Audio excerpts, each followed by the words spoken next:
भोपर शिवमंदिर Bhopar bus stop जवळ महाशिवरात्र उत्सव मोठ्या उत्साहात साजरा करण्यात आला। सालाबाद प्रमाणे याही वर्षी महाशिवरात्र उत्सवानिमित्त विविध कार्यक्रमाचे आयोजन करण्यात आले होते। आसमान मढवी यांच्या घरी आयोजित करण्यात आलेल्या कार्यक्रमाचा मोठ्या प्रमाणात भाविकांनी लाभ घेतला। महाशिवरात्रीनिमित्त 14, 15 व 16 अशा 3 दिवसीय कार्यक्रमाचे भरगच्च अशा आयोजन करण्यात आले होते। हरिभक्त पारायण सावळाम महाराज, हरिभक्त पारायण वासुदेव महाराज व बालयोगी कैलास महाराज यांच्या कृपा आशीर्वादाने सदरील कार्यक्रम मढवी परिवारातर्फे सादर करण्यात आला। यामध्ये शनिवारी 14 फेब्रुवारी रोजी सकाळी काकड आरतीने कार्यक्रमाची सुरुवात झाली। त्यानंतर श्रीच्या मूर्तींची महापूजा व अभिषेक करण्यात आला।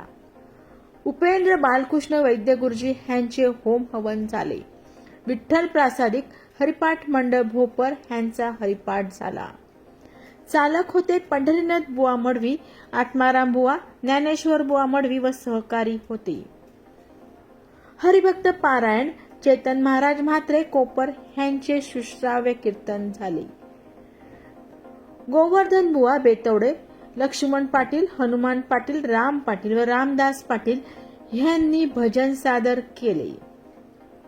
रविवारी 15 तारखेला काकड आरतीने कार्यक्रमाची सुरुवात होऊन महापूजा व अभिषेक करण्यात आला। ज्ञानेश्वर माऊली महिला हरिपाठ मंडळ भोपर यांचे हरिपाठ झाले। हरिबुवा पाटील व त्यांचे सहकारी हे चालक होते। कीर्तन हरिभक्त पारायण द्वारकानाथ महाराज देशमुख कर्जत यांचे कीर्तनाचा लाभ मोठ्या प्रमाणात भाविकांनी घेतला। गोपाळ कृष्ण भजन मंडळ काटई यांनी यावेळी भजन सादर केले। संगीत विशारद गुरुवर्य दिनकर बुवा म्हात्रे व त्यांचे शिष्य विश्वनाथ बुवा चौधरी, ज्ञानेश्वर बुवा पाटील, जनार्दन पाटील, आत्माराम पाटील, दगडू पाटील, मृदुंगणी म्हणून नरेंद्र तांडेल, सुभाष पाटील हे होते।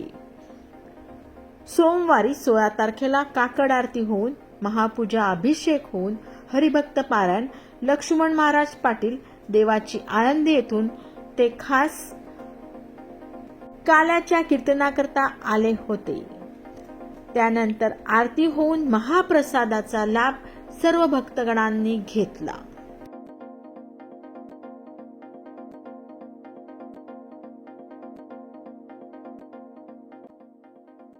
गावचा कार्यक्रम आम्ही आणि आमच्या वडिलांचे काही भाग्य आहेत। उदयवर्ता शेंद्रू महाराज, नानारामा, गौरामा ही सर्व मंडळी आमची पितृदेवता आहेत। त्यांना पितरांना बी इकडे बोलवल्या कशासाठी की आमचा कुटुंब एक झाला पाहिजे।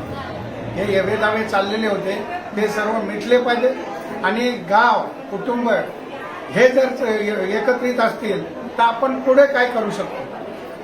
तसं आता 31 वर्ष झाली या कार्यक्रमाला होऊन, तर 31वा वर्ष आज संपला, 32वा वर्ष चालू आहे। ते आमचे सहकारी सर्व पंढरी बुवा, आत्माराम इकडे समोर येते राणाले, बालकृष्ण, शालिक माली, सकाराम दादा, अशोक बंडू ही सर्व मंडळी 3 दिवस कार्याला आमचे सहकार्य करीत असतात। आचार्य हे 3 दिवस आता येतो। आता 32वा वर्ष चालू केला सकाराम दादा आणि बालकृष्ण, शालिक माली आणि आणखी सहकार्य यांचा फार मोठा सिंहाचा वाटा आहे त्याच्यामध्ये। 31 वर्ष आम्ही कार्य सर्व मिळून करतो। भले हे अखंड मी करतोय पण तरी सुद्धा गावाच्या सहकार्याशिवाय किंवा वारकऱ्यांच्या सहकार्याशिवाय कार्य होत नाही। त्याच्यासाठी सगळ्यांच्या सहकार्याने हा कार्य करतो आणि फॅमिलीच्या आणि भोपरगावची शान राहिली पाहिजे। याच्या पुढे बी राहिली हाय, त्याच्यानंतर बी राहिली।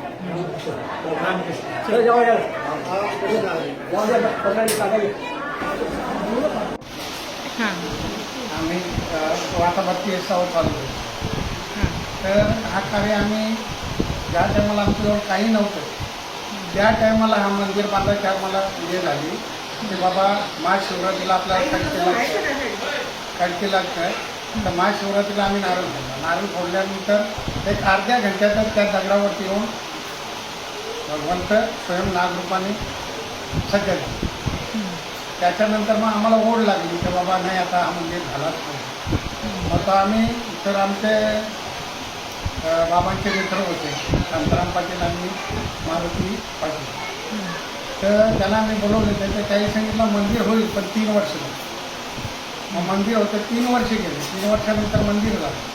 मंदिर झाल्यानंतर मग हे प्रत्येक वर्षी आम्ही पहिल्या वर्षी 5 दिवसाचा कार्यक्रम होता. मग 5 दिवसात मग त्याच्यानंतर आम्ही कमी कमी करत 3.5 दिवसात त्याच्यानंतर 2.5 दिवस असे 21 वर्ष मी, माझा मुलगा, बायको, 2 मुलं आहेत म्हणजे योगेश अजय मांडवी, अजय अस्मान आणि मुलगी आमची मुलगी आहे नैना सुदर्शन पाटील आणि जाऊ. ते पहिल्या दिवशी पत्रिक छापला तर पत्रिक छापायला पण जे असतो पत्रिकाची सर्व म्हणजे तयार करण्यापर्यंत तर आज काल्याचा किताना परत तिचा सहकार्य आम्हाला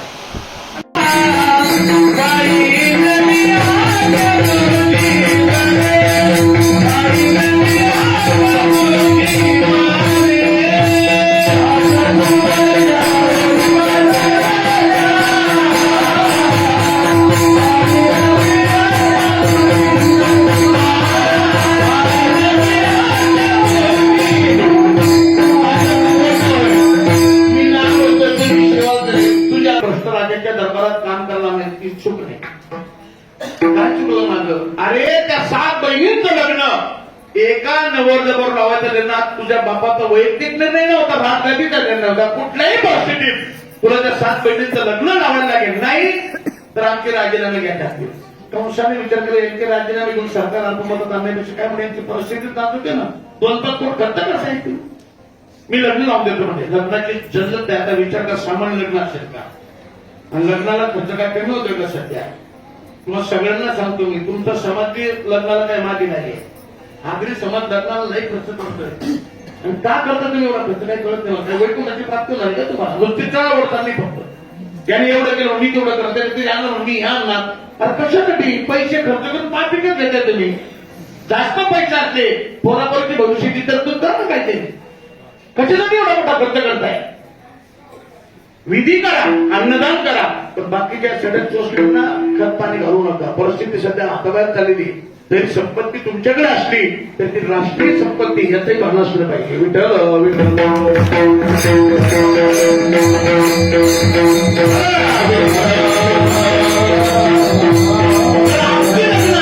राजाकडचं लग्न तिने 7 मुलींचं लग्न राक्षसी प्रवृत्तीचं राजा. लग्न साधा असेल.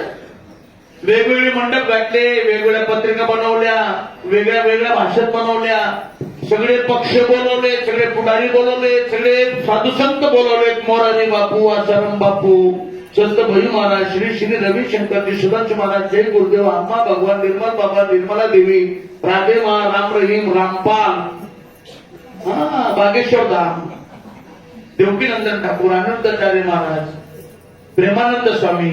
आमच्या वारकरी संप्रदायातून वैकुंठवासी बाबा मला सातारकर बोलवले, ढोक महाराज बोलवले, डॉक्टर नामदेव शास्त्री बोलवले, निवृत्तीबाई इंदुरीकर म्हणजे आमच्यातला शरद पवार साहेबांची एखादी सभा फील्ड इंदुरीकर त्याला ओढ्यात उभं करा तरी ते लोक जमवत आहे. मग आमच्यातला मोठा माणूस आहे. सगळ्यांना निमंत्रण नाही.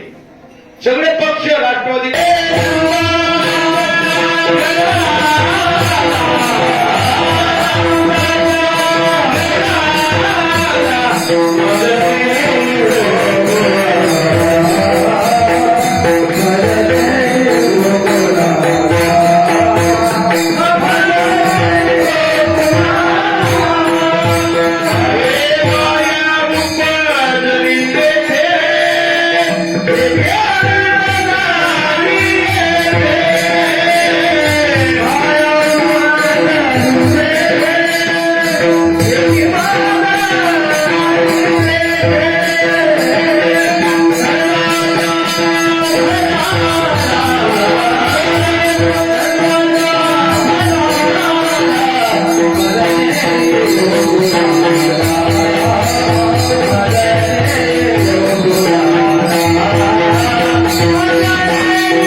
माया उपजली तेथे ठेवी मजा आणि येते मला तिथं ठेवा तिला घेऊन या. पाठी निर्माण झाली.